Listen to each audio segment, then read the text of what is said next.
Ba't anong ginagawa mo na naman? Ala! Inaamoy ko ang kilikili ko ang bango. Eh di ba dati, oh, medyo pumuti naman yung kilikili mo, Dasil.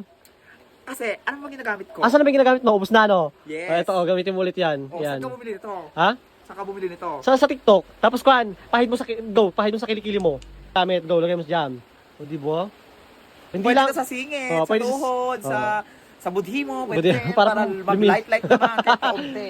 At hindi lang para sa babae, no? Pwede rin sa mga lalaki. Lalaki ka ba? Oh, Maybe. hindi ka pwedeng gumamit pag di ka Slide. lalaki. Slide. Anong slight? Ganyan, ganyan, ganyan. Isa pa, taas mo nga, taas mo. Para magmukha kang malinis, unahin mo ang kilikili mo kasi may may putok. Wait lang. Yung sa'yo nga, item, tapos may putok pa. No! Hindi maitim itong aking Ah, pakita kilikili. ka, Wala pakita. din putok. Okay. Yes, pwede ito sa Oh, kilikili. sa siko. Try mo din sa mga tuhod sa tuhod mo. Oo, pala pwede pala yan. Pwede sa singit. Oo, Pwede sa yung kilikili. Ipahid mo sa singit mo. Ayoko. Sige na. Ayoko. Sige na, Dasil. Ayoko. Sige na, sa singit. Kaya ng singit Hindi, ko. ganun mo lang, oh. Sige. Tigilan mo na nga. Oh, Parang sampal, kasi nga, pag parang maputi ang siko naman. kilikili, maputi ang siko, nakakabus ng Confident. ayun, di ba? Yes. At hindi lang babae ang dapat gumagamit ng pampaputi.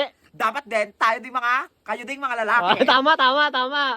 Kasi pag self-love ang tawag doon, okay? Yes, kaya wag mo lang puro jowa kayo. Unahin sarili. Kung nga may jowa ka. Wala, jowa.